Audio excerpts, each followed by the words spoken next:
Hello everyone.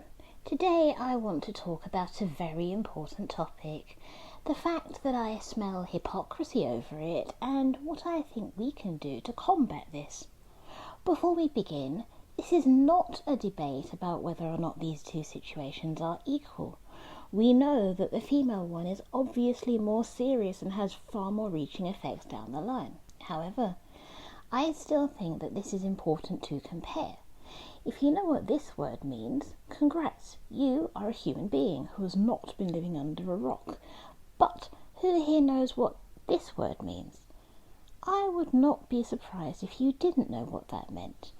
When feminists talk about women's issues, they talk about what men do to women and not the crimes that women do to women. They talk about the fact that men say that women shouldn't vote, women shouldn't drive cars, women shouldn't work. But no one talks about woman-on-woman crime, and while it originates with men wanting it done, the actual procedure is done by and organised by women.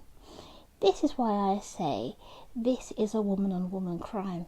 And the boys and men in those countries, because that's all they know, they don't know any better, so it's now become ritualistic and tradition. But I remember seeing a study somewhere where boys were asked and men were asked if they knew why it was done, and their answer was no. So that shows you that now this current generation does not fully understand why it happened. It's just accepted because, of course it is. We banned and hated foot binding, so this needs to stop as well. There is no need. For me, if I have to do something to get a husband that will damage my body, I'm not doing it. If it's tradition to remove my right ear because the right side is likely to go deaf and he wants to make sure that he can always be heard by me, tough. I'm not doing it.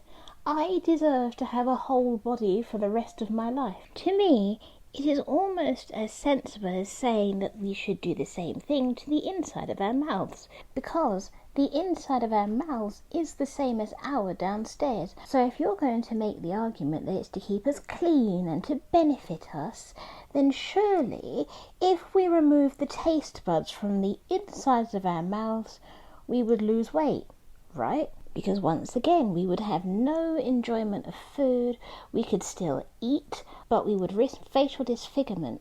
However, you will never find that in this country, even if it was to help us to lose weight. And it would probably work, because if you can't taste anything, then you're not going to enjoy it. But that will never happen, because everyone is allowed to have free will and enjoy life in the West. While it is illegal in this country to have it done, children are still being sent to Somalia or wherever it's done to have it done.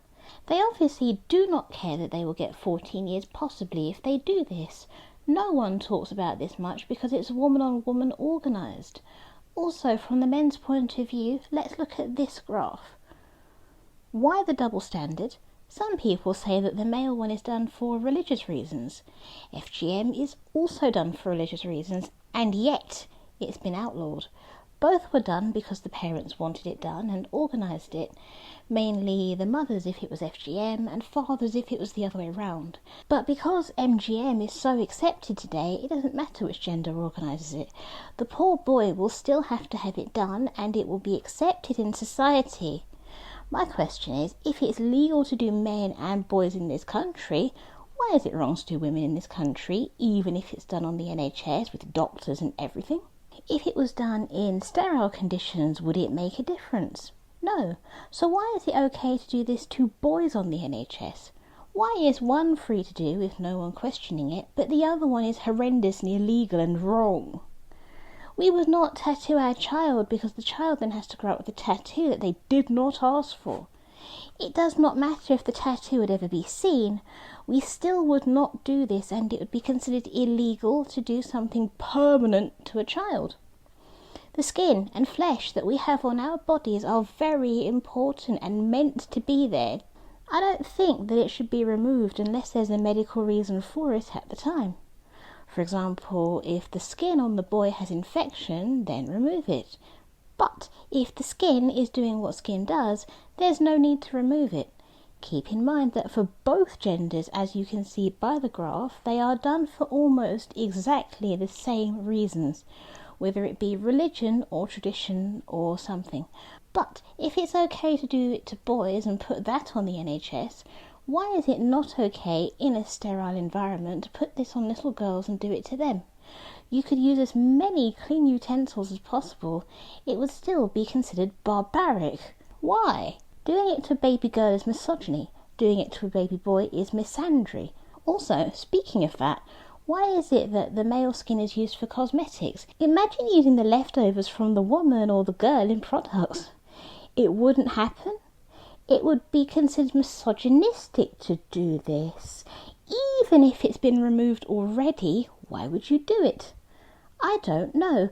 Oh, and by the way, the male skin is a very important part and serves a very good purpose. It doesn't mean that you can't live life without it. It doesn't mean that you can't have children without it. But it serves a very important purpose to be done to babies and children who can't consent to what's happening to their bodies. And some people almost feel regret because of something that they had no choice over. That's not fair now, is it? Also, would we do this to our pets? We neuter them and we do all sorts of other things to them, but we wouldn't do this to them, would we? If you want to do it as an adult, then both genders should have the choice to do this when they're an adult. But to do this to children is unnecessary. Also, quite traumatic to the child and damaging down the line. It might be a simple procedure on both sides, but consent. Because this is something you must live with for the rest of your life. So I think people should be allowed to do whatever they want to do to their bodies when they're an adult. I don't think that it should be legal to be done to children. So to conclude, I think that whatever you want to do to your body when you're an adult, you do you. However, doing this to little children, sometimes without anaesthetic, and as we've seen from the graph, the side effects that can result, I don't think we should do this to little bodies. They can do it when they're older if they want, but let them make the irreversible decision. Unless the person has a medical reason why it has to be removed, then that's the only reason why it should be done to children, in my opinion. However, doing it for a non-medical reason to children should not be done, because children have the right to make that decision when they're older. Another reason why I think it should not be done when they're a child is because there's a question that I saw when I was doing research for this. Here it is. To my understanding, it behaves like a newborn baby's fingernails, and we shouldn't clip those because it's damaging to the body to do it so young. Because the nails are still growing and they're still part of the body, so it shouldn't be clipped because it would damage the boy. I think the same lesson applies here. But you tell me what you think. If you're still here, then you're handsome and you're beautiful and you, well, I'm speechless. I'll let you know next time I see you. Over to the pets. Hello all, this is Sylvie. If you liked what you saw, then subscribe for more.